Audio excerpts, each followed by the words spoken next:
the corner. Hyman without a stick. Ready to start on the pass across. Block. Leafs get it again. Matthews to center. Into the net. He scores! Holy Mackinaw! They're going to the playoffs.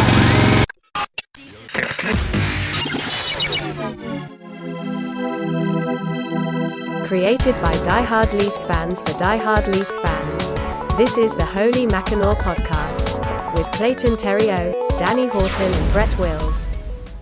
Welcome everybody to the Holy Mackinaw podcast. I'm here once again with Bretsky and GM Houghton. It's been a long time since we've done this. We've all been pretty busy, so we didn't really have time to record until tonight.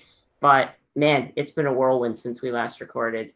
It was after the 7-1 and 4-1 losses where I believe the entirety of Leafs Nation thought that the sky was falling. But, you know, they've turned it around a little bit, and it's good to see. They've been really entertaining lately. So we'll start with Chicago, which was, I feel like as much as Chicago was a bad team, it was definitely good to get the monkey off the back. But Brett, we'll start with you for this one.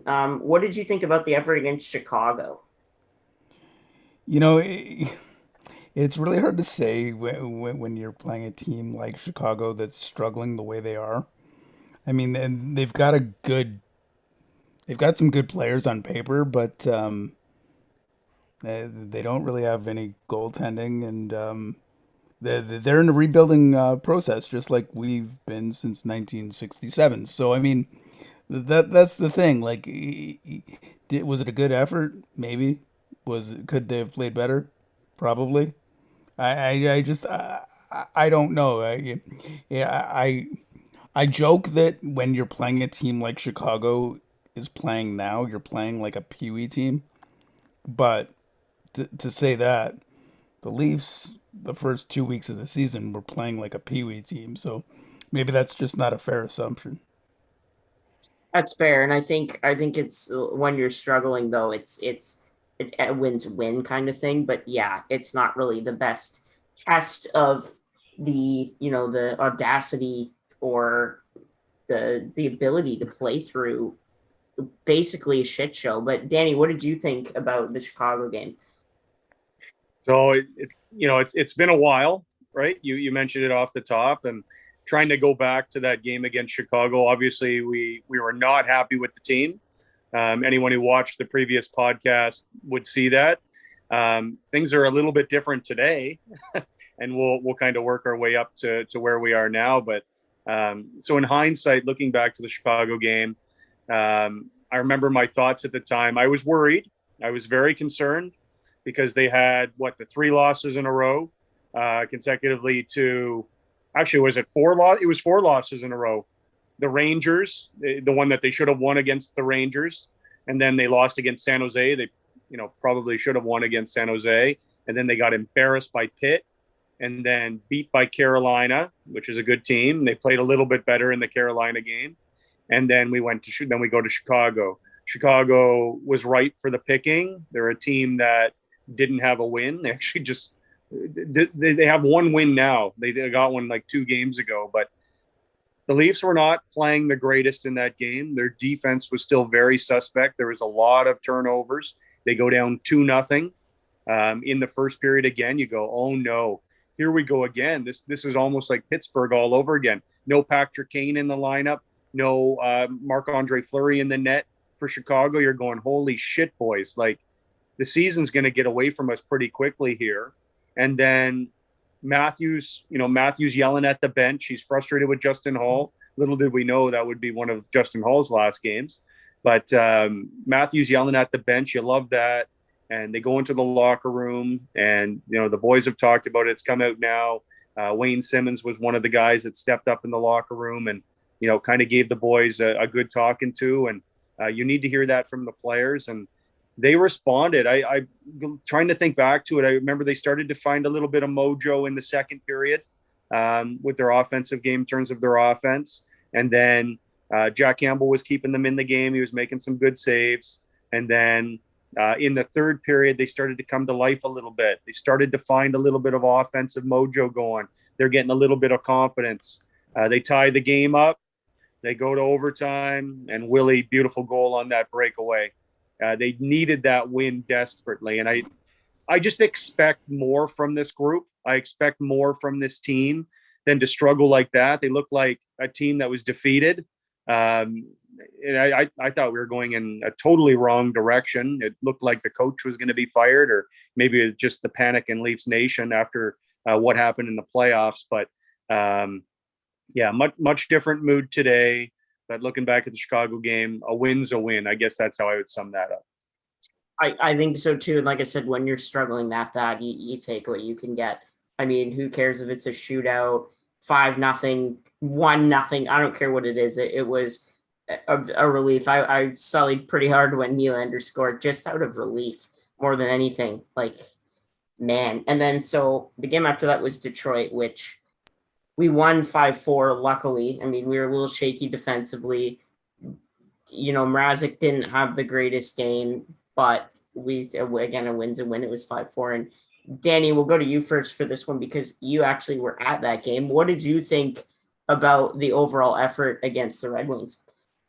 So against the Wings, I noticed this is where I noticed our offense really came back to life. I thought offensively we were clicking. We were a little bit better defensively, but there were times where it just got away from us. They stopped paying attention to detail and they allowed Detroit back into the game, right? And Sheldon said as much in his post-game pressers, but all in all, it was a better effort, but you could see their offense was coming back to life. Marner and JT and Kerfoot in that game were fantastic. That was the start of their little run here, and they've been nothing short of fantastic for the Maple Leafs, and they've kickstarted this little streak that they're on. And all in all, the game against Detroit, again, you get another win, you kind of hang on there. It wasn't the type of defense that is going to win you championships by any stretch of the imagination, but a win's a win. Now you get 2 wins in a row. You're starting to build a little confidence. They're moving the puck around better offensively. Some of their stars are getting points. We're going in the right direction. So definitely. Sorry, what, did you have anything to add there? No, I was just saying that those are my thoughts in the Detroit game. Another win. We'll call it another win. Maybe not fully deserved, but a win's a win. Now we got 2 wins in a row. Yeah, and then over to you, Brett. What were your thoughts on that game? And it's going to be a reoccurring theme. I mean, it's been a reoccurring theme since I was a kid. Tough. You go through stretches of like tough times, and when you turn it around, you got to start somewhere. And I mean, we just talked about it. They started and to turn it around with Chicago, and I mean, Chicago's the worst team in the league as far as I'm concerned. And then they played a young upstart Detroit Red Wings team, and they didn't play great, but they didn't play bad either. I mean, the way I look at it is 2 points is 2 points is 2 points. So I mean, was there a panic button hit during that time? Yeah, maybe. Was there a full 60 minutes played during that period game? Absolutely not. But I mean, how many games can you count in an 82 game schedule that's a full 60 minutes of effort? I think if you can get maybe 20%, you're laughing, because it's not really reasonable to suggest that 82 games, 100% effort every single night. Fair. I mean, that's definitely fair, and I think it's hard, definitely, to do that for a whole season. And I want to suggest that, like, I'm not trying to make anybody out to be a scapegoat, and I'm not trying to suggest that we should coddle these guys. You guys know, like, I was pretty pissed off the last time we recorded, but they've turned it around a little bit right now, and so I'm trying to take the positives on the night we're recording, which is the early part of November, and see if they can run with it for a little bit. I don't expect them to keep playing the way they're playing right now, but I mean, if you can play like between 600 and 700 hockey for the remainder of the year, I'm happy as heck. Yeah, fair enough. And then so after that, we had Vegas, which depleted lineup for Vegas, yes, but the defense was just stellar. Like I had said that night, and I now look back on it, and I think I was wrong. I said Jack Campbell was a difference maker, but he really didn't have to be. I mean, the perimeter shots were basically all Vegas was getting. They got maybe two or three good scoring chances out of the whole 60 minutes, but I mean, without Stone and Pacioretty in the lineup, I was pretty and Tuck at the time before the Eichel trade, I was pretty happy with the effort, even though it was a depleted team. It was finally going in the right direction. And I feel like that was a total 60-minute game. It was phenomenal to watch. And Danny, what were your thoughts on the Golden Knights game? Yeah, that game was really good. They came out right out of the gate. They were skating hard. They were all over it. They're heavy on the forecheck. They wanted to win that night. They were playing that night with confidence, right? They'd build up their confidence offensively. We talked about that in both the Chicago and Detroit game, and you could tell they were feeling it. They're starting to build some chemistry. They're feeling it. And then their confidence offensively fed the confidence on the D zone. Forwards were coming back. Their attention to detail was pretty spot on. I thought they played, and to Brett made a good point. You're never very few games, especially in a long 82 game regular season, are you going to have complete 60-minute efforts. I honestly thought they played, I'd say 55 minutes of quality hockey in that game. They had little lapses, and I'm sure every team, even Tampa, has lapses in their games, even though they're back-to-back Stanley Cup champions. But it's weathering those storms, and I really liked our game. But again, I just wanted to keep it in perspective. I remember thinking to myself, this is a depleted Vegas Golden Knights team, right? Like, they have no Stone, they have no Pacioretty. Alex Tuck, before he was traded, is out of the lineup that night. William Karlsson's out of the lineup that night. They were pretty heavily depleted. All in all, though, I was thrilled with the effort. That was more the Maple Leafs team that I expect on a night-to-night basis. Like, and I'm trying not to. I got to remind myself at times as a Leaf fan. I don't, because I'm such a diehard. It kind of affects my mood from day to day. I don't want to get too high, and I got to remind myself, don't get too low with the team. It's almost like a player's mentality in a certain respect, right? Playing in this market, because it's very easy to get very high with this team when they're playing well, and it's very easy to get very low, right?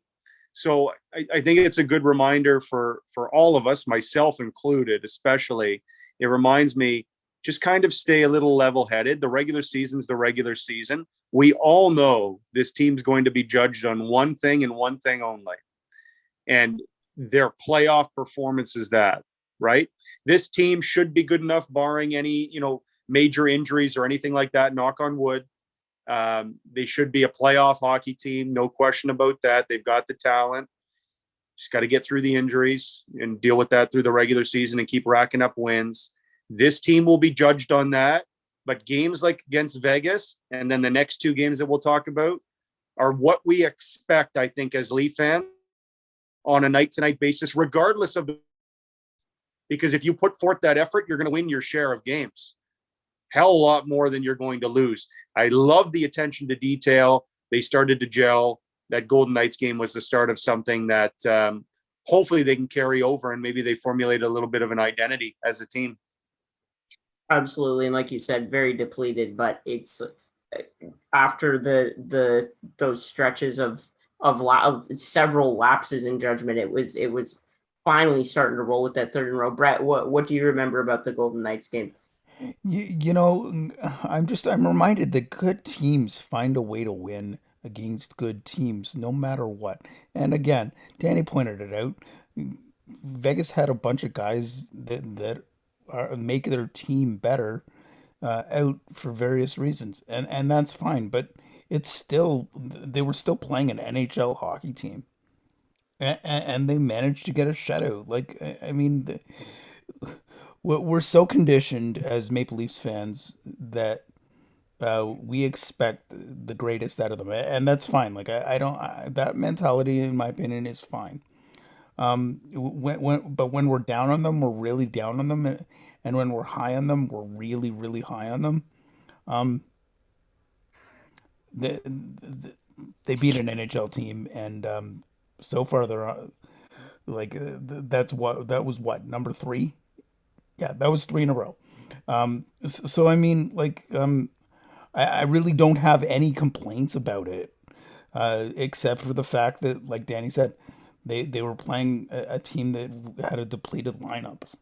Who cares? Again, you're gonna hate me saying this because I'm generalizing. It's two more points. It's very true. I mean, it is, and then so after that, now I thought this was the most exciting game in terms of parity all year, and that was Tampa Bay 2-1 overtime win. Both goalies were absolutely phenomenal. I mean, the Leafs did come out very lazy, but Jack bailed them out late in the third and early on in the first. He was just keeping them in there, and he really looked like a true number one in this game. I mean, matching against the two-time Stanley Cup champions with the best goalie in the world, as far as I'm concerned. I mean, the his stats in the last years, Vasilevsky, were, I think he's won two less games than Ken Dryden did in his first 2 years as a designated number one, and he is just, again, I know it's a Leafs podcast, but Vasilevsky, you love to hate him. I mean, he always shows up against the Leafs, and it really shows that he really is the best goalie in the world. But Jack, he stayed toe to toe with him, and it was great to see. Brett, we'll go to you first for this one. What did you think about that game against Tampa? Well, and I think you have to give Tampa a lot of credit from the top, their management all the way down. Like they really know how to build a franchise, and it goes beyond the Tampa Bay Lightning. It goes out to like the Syracuse Crunch, how they built in Syracuse, how John Cooper came through Syracuse, and how Patrice Brisebois built here in after Iserman left. Like the, the they're back-to-back Stanley Cup champions for a reason, and I was extremely proud of the effort, even though it was overtime. Like to go toe to toe with the back-to-back Stanley Cup champions this early in the season, especially when you're struggling the way you are. It shows that even though the Leafs are they're struggling, let's not sugarcoat shit. It shows that they've got a lot of character. It definitely does, and I just thought that matchup was just like you were on the edge of your seat all game, Danny. I could imagine you were pretty proud of this effort. What did you think about the game Thursday night? Yeah, so when they started the game, I thought they started a little tentative. You could either call it tentative or you could call it a little bit sluggish. And I thought Tampa was dictating the pace of play right off the bat in that hockey game. They were showing who they were. I think both teams would be lying if they didn't say it was a measuring stick game early on in the season. Both teams were ready to play. Leafs were a little bit tentative, though. Tampa played very well. You mentioned it, Clay. Andre Vasilevsky was fantastic. And at the other end, man, oh man, Jack Campbell answered the bell. I'm so impressed with Jack Campbell. I'm so glad that I've been wrong so far on Jack Campbell and my thought on him being a starting goaltender. I'm so happy that I'm wrong because can we record that? Oh, no, we are recording. No, but I'm so happy that I've been wrong so far, and I hope I continue to be wrong on that because you can't help but love the guy. I love cheering for the guy. He's the most loved guy probably on the team. It's so easy to love and cheer for the guy, but the way he's playing now, like his movement in the net, I watched him. I was judging him early on in the season. I wanted to see how he was going to come out. So I was really, really watching his play. His mobility in the net has improved. He looks better. He's worked on his technique in the offseason. He looks way more efficient in the crease. His side-to-side movement is so much more controlled. He's in better position. I'm so impressed with Jack Campbell and some of those athletic saves. Like the Leafs were pushing on. They're obviously trying to score in the third period. They needed to make a push. It was 1-0 Tampa Bay. They're having a hard time beating Vasilevsky. He's making 10 bellers. He's making great saves. They can't get one in. So obviously third period, you're going to have to make a push. You're going to have to start taking some chances. And they did. And, there was 2 breakaways. I remember one of them was Steve Stamkos. I want to say the other one was Braden Point. And Campbell answered the bell there and stood on his head for us. There was like 5 or 6 really high quality chances that he saved in front of the net there. And he gave the boys a chance. And I remember thinking after he made those 6 saves, I yelled out in the room, you got to win it for Soupy boys. Like, the guy is giving you a chance here. He's fighting. He's working his ass off in the crease. And sure enough, that was beautiful. When Hedman couldn't clear the zone, comes down to Tavares. Tavares throws it over in the corner to Marner. Marner right on JT's stick as he's going to the net. It's in. The crowd's alive. You can see the boys are feeling it. JT gestures to the crowd. And then in overtime, we're fortunate to get that power play. And what a shot by Willie Stiles. That was a fucking great shot by Willie. Great character win. Brett, you touched on that. That's a character win. That's when you start building a little bit of momentum. Now we could play with the best. We could fight back. We're never out of a game. And I loved it. I love it. The defense is looking better. The forwards are coming back, helping the defense. We're getting timely saves from the goaltender. And when we need to score, we're able to score. That was a great hockey game. Absolutely. And I just, like, unbelievable effort. It was just, like, the whole game. Like, the parity amongst the two teams was just, I think it was the most entertaining in terms of, again, parity on the year. And I just put up Jack Campbell's stats here to those listening on Spotify. I'll just say, so he's played the 10 games, started 9. He had to come in relief when Razik got hurt, but 6-2-1. I mean, 1.88 GAA and a 936 save percentage with a shutout. Absolutely phenomenal. And 544 minutes, which I believe is now, it's third among starters. I think Freddie, the form relief there, Freddie Anderson has passed him. He's started, I think, 10 games now. But just to keep up with the stat, like 960 save percentage against the Tampa Bay Lightning is just, there's not much more you can say. And then I'm going to talk about Tavares a little bit here because, like you said, he's turned it on. And if you look at his last 5 games, he's got 9 points in 5 games. Like, that's just, this is where they need to be. And I really think that, he's really showing that he is our captain and he can bring us out of the shithole that we were in, basically. Play on that subject matter. Can I just chime in for a sec? Yep.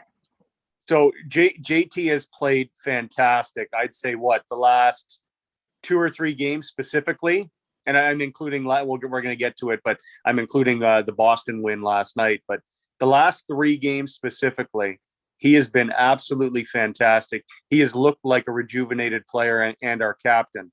And the reason why I wanted to interject there is because what is the coincidence of who's now playing on his line, right? When he starts to feel it and he's starting to get a little bit of the results. Because I was watching the game with Clay last night, the Boston game at his house. And we had a good time watching that game. It was a hell of a hockey game. But I was telling him about a conversation I had with a diehard Austin Matthews fan. And who isn't a diehard Austin Matthews fan? I have like 5 of his jerseys. Austin's my favorite player on the team. But I always say Mitch doesn't get the credit he deserves, right? Whoever Mitch plays with, they score the goals. They score quite a few goals and their point totals go way up. Austin is extremely talented. Austin's going to score goals regardless because he's an amazing hockey player. And by no means am I saying that Mitch Marner makes Austin Matthews. That's not what I'm saying. I'm saying Mitch Marner helps take him to another level because Mitch creates and Austin is one of, if not the best finisher in the league. And, Austin's getting some goals now. It's nice. We're getting a few power play goals and he's going to the net. He's driving hard, but they're not coming as easy as when he plays with Mitch, especially 5-on-5. They're not coming as easy. And coincidentally, John's production's going way up. I just wanted to throw that out there because there's a lot of Mitch Marner haters, and I I always stand up for Mitch Marner because I know he's an elite talent. I know it can be frustrating at times when he's not feeling it. But this is what we get with Mitch Marner. He is one of the most elite playmakers in the game today, and he makes guys better. And that's why, in hindsight, Babcock was right. Mitch has to play with JT. He has to, because he's a driver of a line. And Austin's good enough on his own to drive that line, and he should be making Willie better because Austin's a hell of a hockey player too. They're both superstars. But the goal scorer will always get more credit than the playmaker, right? Like Nicholas Backstrom's had a fantastic career, an amazing career. But you don't hear too much about Nicholas Backstrom. You hear more about Alexander Ovechkin, and rightfully so, because he's the goal scorer. Scoring goals is the sexy thing, right? Just, would Ovi have that many goals if he didn't play with future Hall of Famer Nick Backstrom? I don't know, right? He's a hell of a hockey player, but would he have that many goals and be chasing down Wayne Gretzky's records? I don't know. I don't know. Hey, listen, somebody said it, and I don't know who said it, but it's a dirty job, and somebody's got to do it. And, Mitch right now is doing a hell of a job doing the dirty work, and he's finding ways to get the puck out front there. And I mean, give the guy some credit. He's had a couple of really nice goals in the last 10 days. So, and like, it's not even to diminish it. Like they were really, really nice goals. That goal against Vegas, holy fuck. And you know what? I say that they were nice goals, but they were goals. And Danny, you've touched on this in the last 2 weeks. They were goals in the dirty areas. Yep. Right. Yep. He was in front of the net. And like you said in the last 2 weeks, that's exactly how we need guys to play. We need guys to be playing in the dirty areas, whether it's in the corner or getting slashed and clipped in front of the net. And they are now. And we'll get to that Boston game because that to me is the most impressive victory so far this season. But they're starting in the Vegas and Tampa games. That's when they started to pick it up physically as well. I felt like the compete level was raised and they were dialing it up physically. And you just mentioned it, Brett. They're going to the net more. They're scoring goals around the net. That's the way they need to play in the regular season, because that's what will happen in the playoffs. You're not going to score any of these fancy between the legs, cross crease, cross seam. Those aren't going to come very easily at all, as we saw against a good defensive team in Montreal last year with the best goaltender in the world, or second best goaltender in the world, depending on the time, right? But yeah, they've got to go to the net and they got to continue to play like that because that's how they're going to win in the end. To me, this whole regular season, I look at it from a totally different perspective as a Leaf fan. I want to see improvement on compete because it's all going to be judged in the playoffs. And I just want to see them work their way up to that level and show that they can do it consistently, right? And play that style consistently and don't get away from it and go back to your rope-a-dope pond hockey, because that's never going to win in the end. Hasn't won in 5 years. Never going to win. They need to play with structure. They need to go and they need to go to the dirty areas and score dirty goals. The other goals are gonna open up because they're so highly talented in the regular season, but they will not be there when the game tightens up. But I love that game, and yeah, great effort. The boys are building up something special here. Hopefully we can just keep the run up. Absolutely. And I was saying, like, a few weeks ago, like you said to me, Danny, in that conversation, I was sort of being a little blind and saying, but we're leading the league in slot shots and possession. And you were like, yeah, that's great. But when one guy's standing in front of the net and the rest of the four of them are on the perimeter, either on the half wall or the sideboards, it just doesn't work. You can stand there all game. If you're not getting more than one guy into the slot, nothing's going to happen. Who's going to pass to them when they're all on the wall? Like, it just doesn't work. And they've really showed that, when you put in the effort to back check and finish your checks, as you've been saying, shit happens. Good stuff happens. It's like Don Cherry says, you have to mix, you have to be tight, but not so tight. You got to be loose in some situations, tight in others. And it's just working right now. And that leads us to Boston, which obviously Leaf fans all detest this team. I mean, they've hurt us more times than probably anybody else, at least in the last 5 seasons. And last night, again, full effort, finishing checks. We had said at the beginning of the game, there was 3 finished checks in the first minute, I think. It was Marner, Bunting, and Nylander. Like, Nylander and Marner finishing checks. Who are these guys? Like, and it was just the team followed suit. Everybody was working. You know, a little bit of a PTSD there when we're up 4-1 in the third, but they battened down the hatches. Campbell made some big saves again, and 5-2 final. Unbelievable. Like, the whole team was just clicking. And Brett, we'll go to you first. How did you feel about that win last night? Well, I just like to point out, even though that Patrice Bergeron and Marchand are still in Boston, this is not Zdeno Chara's Boston Bruins anymore. You know, so I mean, do I feel like there's like a giant gorilla that was lifted off Leafs Nation? Yeah, absolutely. Again, and I've said it 3 times, 4 times maybe. It's 2 points. Did they play great? Yeah, they played great. Did they beat an old foe? Absolutely. Am I elated? Yeah, of course. Like Boston Bruins, I remember sitting at home. I don't remember what year it was. They were up 4-1. It doesn't matter because it's happened a few times. They were up 4-1. I said they're gonna win.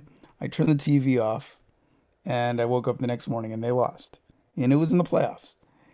And to this day, I don't trust the Boston Bruins, but when they play the Maple Leafs, I felt a lot better last night after they won. I really did. And again, they're going through something. Whether you can call it rebuilding, I don't know if you can because they've still got quite a few pieces there that can compete. But it was really nice to see them take 2 points away from the bees. Absolutely. It was just a full effort. Again, probably not 60, but a solid 50-55 minutes, which, man, it was so nice to see. Danny, how did you feel last night?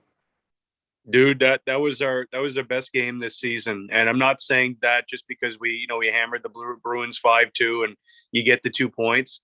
I'm saying that because I'm looking at it from a totally different perspective this year. I want to see them play playoff hockey, and I want to see this team commit to playing quality defense, and they have to ramp it up physically. I've been saying that for a while now, right? And last night, that was a playoff style hockey game right from the beginning. You mentioned it. Marner's hitting, Nylander's hitting, Matty's finishing checks, JT's finishing checks. Boston's trying to intimidate the Leafs physically because that's what teams do. They're so highly talented. Teams try and intimidate the Maple Leafs, and one way to intimidate them is to go out and hit them, run them into the boards, right? Montreal did it in the playoffs too, and they backed off.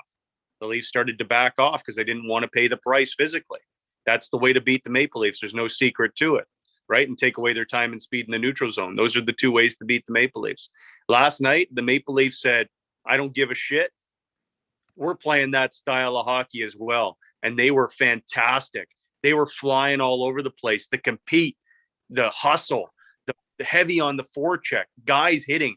Michael Bunting really stood out to me last night. Michael Bunting was an animal last night. I fucking love that guy. Like I'm sure all of Leafs Nation just loves Michael Bunting. And shout out to Kyle Dubas. Dubas doesn't get enough credit. Everyone wants to throw shade at Kyle Dubas all the time and point out every little mistake. Let's give him a little bit of props for that Michael Bunting signing. That's a hell of a good signing. The guy's playing on the top line with Austin Matthews and William Nylander, and he fits right in and he makes $900,000. That's a sneaky good signing. And Bunts just strikes me as the type of guy that he's not going to give up that compete. Maybe the puck's not going to go in all the time, or he's not going to get points. But he reminds me of like a Zach Hyman light in that aspect, where you're going to get the heart, you're going to get the hustle, you're going to get the compete on a nightly basis. And the Maple Leafs lack too many of those guys. They need more of those Michael Bunting type guys that are willing to put their body on the line and take a hit and sacrifice their body to make a play. And I can't say enough about him and the effort of the entire team last night. Attention to detail in the D zone was there. And yeah, they did have a little lapse when they went up 4-1. And that's a characteristic of this team that they need to shake. Because that next goal, they're going to be a little bit fragile. Boston scores, makes it 4-2 there in the third period off that beautiful Pasternak one-timer. And you go, okay, I had a little gulp. Hard swallow. All right, boys, let's just kind of calm it down here. And, Boston made a push, and that's expected. A team's going to make a push. The Leafs would do the exact same thing if they were in the opposite position, much like Boston was. And they weathered the storm. Jack made some good saves. They weren't perfect, but they weathered the storm, and then they fought back, and they regained it again, and they started pushing again. And, you get the empty netter, Marner there with to cap the 4-point night, 2 goals, 2 assists. It was a hell of a hockey game, a complete team effort. And I hope it's something they continue to build off of, because that last night is what I expect from this group. That's what it's going to take to win in the end. So the more games they can play like that and that style of hockey, that's really it's going to do wonders for Leafs Nation, I think. That's going to tell people that's the way this team is going to win. That's the way this team has to win. To me, they look like they're starting to form an identity. That's the way they need to play. That's what Sheldon wants. That's the way Sheldon wants them to play. That was such a great game last night. I'm still smiling from that game. It makes it even more sweeter that they beat the Boston Bruins. And to cap off the night, you find out that Montreal loses as well. And it's a beautiful night. What a Saturday night.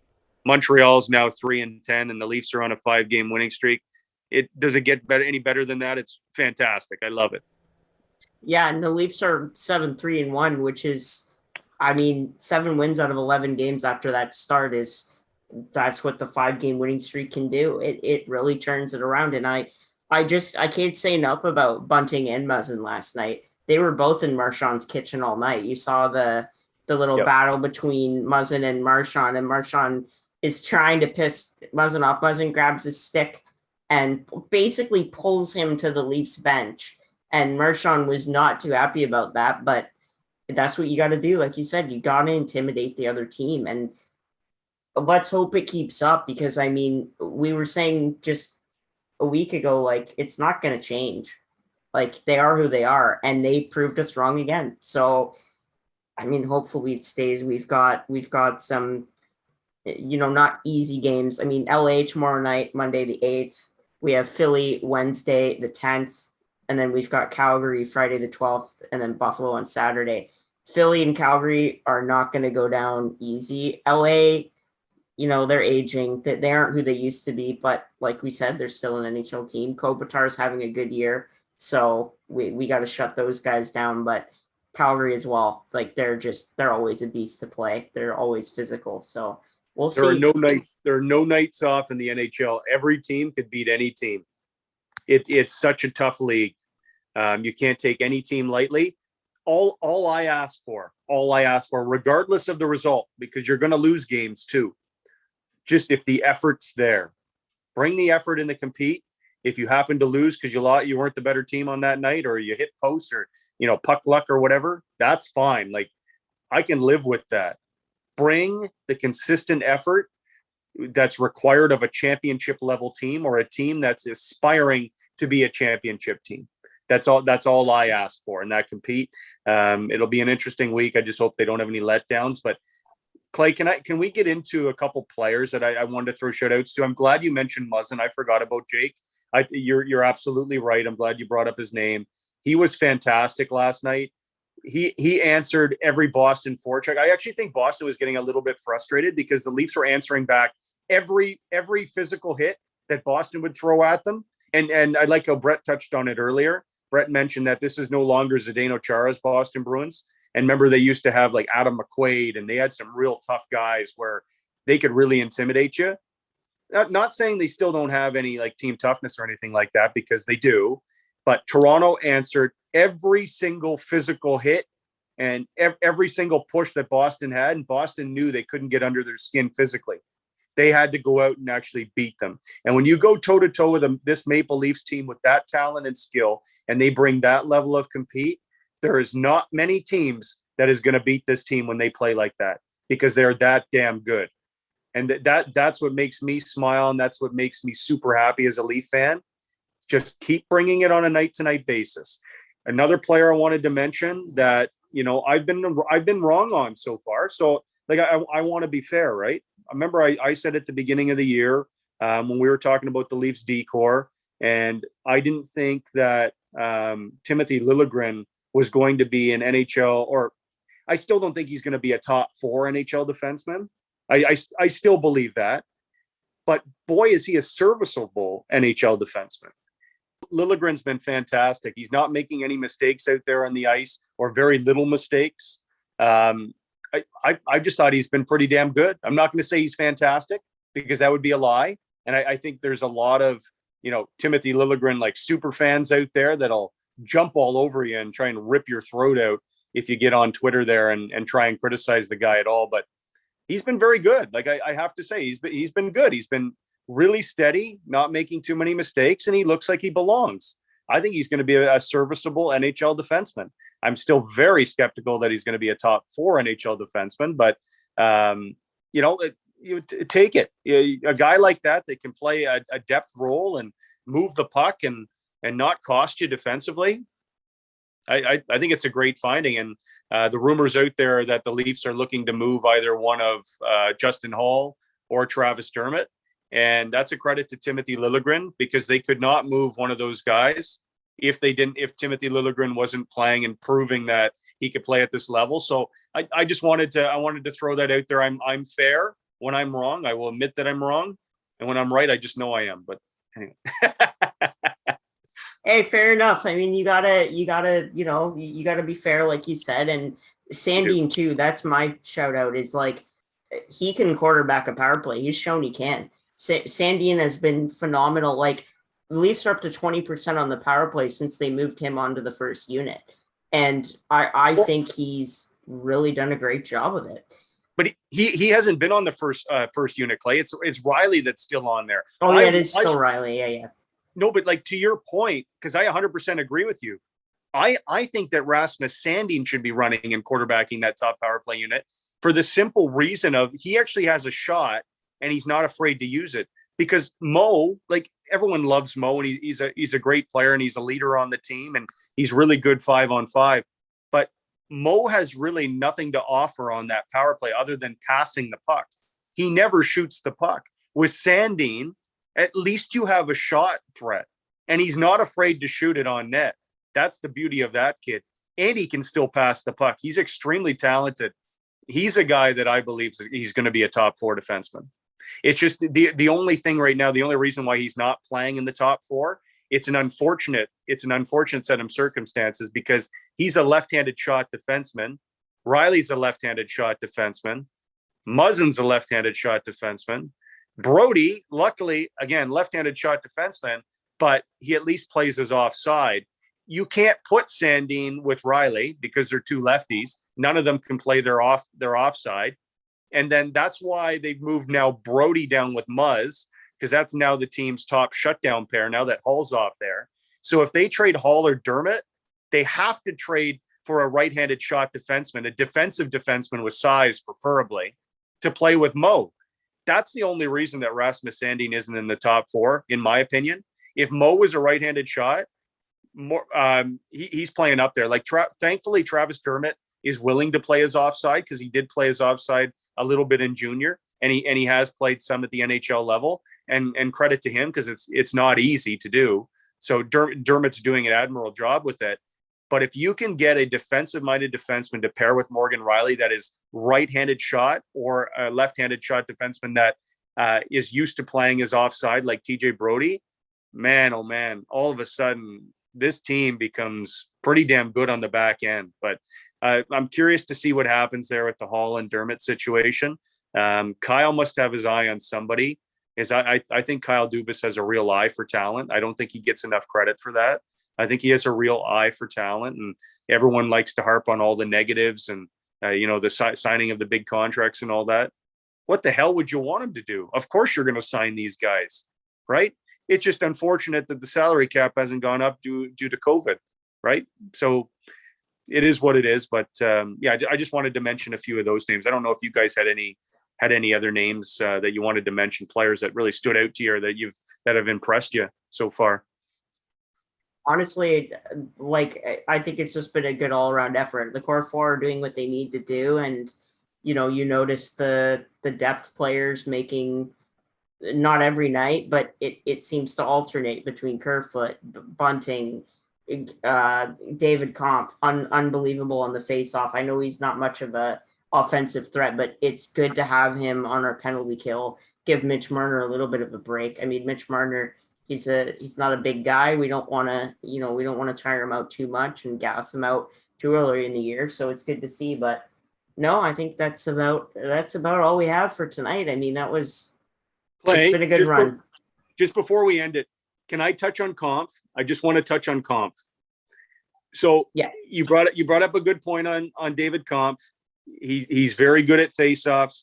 He's good on the penalty kill. I think we can all agree he's a good defensive forward.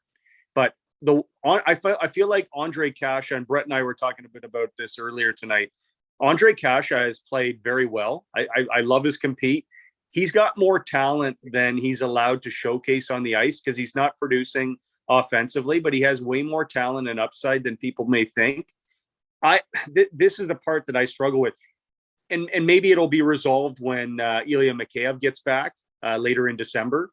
When he comes back, hopefully he comes back later in December from his injury.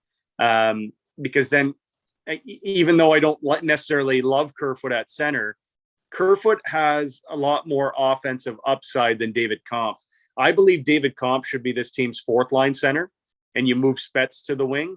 And either Engvall probably has to get out of the lineup, or somebody leaves when Mikheyev gets in, right? It slots people down, but I want to see Andre Kasha with a different center, with more of an offensive minded center, because I think there's a lot more there, and you need that third line to be productive. That third line has to be productive, especially when we get into a playoff series. You can't just rely on your top guys every single night. When Tampa wins back-to-back Stanley Cups, yes, they have the best goaltender in the world in Andrei Vasilevsky. Yes, they have one of the best defensemen in the world in Victor Hedman, and they've got three dynamic forwards in Steven Stamkos, Braden Point, and Nikita Kucherov when he's healthy and in the lineup. But make no mistake about it, they don't win those cups if they don't have that third line of Yanni Gourde, Blake Coleman, and oh my God, who is the third guy in that trio? Barclay Goodrow. They don't win. Though that third line produced a lot for them, and they scored some timely goals, and the big boys score on the power play. And that's what makes Tampa so dangerous. You need your third line to help you win playoff series, and we need some more production from our third line. I would just like to see Kampf sent down to the fourth line, because he's a pure defensive forward. That guy has really very little offensive upside whatsoever. And I feel like he's holding Andre Kasha back a little bit. To me, Engvall goes out. I actually like Richie with Simmons. I feel you could even put Spezza. I would almost like to see Spezza with Kerfoot and Kasha as a line when Mikheyev gets back. I think that could be a very productive third line, and they could still play defense, right? And then you have Richie, Kampf, and Simmons, because I find Simmons and Richie playing together, they've been hitting, and that's another player I want to call out because I've been super impressed with in the last two games. Wayne Simmons, I don't know if you guys will agree. I've loved his game the last two games. He's been heavy on the forecheck, laying the body, going to the net, driving the net. Shout out to Wayne Simmons. I think he's playing great hockey too. I love that energy on that fourth line right now. Yeah, no, I agree with all those things. And well, that's why you are GM Houghton, just the GM of our trio, but due to network restraints, we're going to have to cut it off there. But thanks again for watching. We do appreciate it. On behalf of GM Houghton and Bretsky, we would really appreciate if you could share this on whatever socials you use, and we will catch you on the next one. Thanks for watching.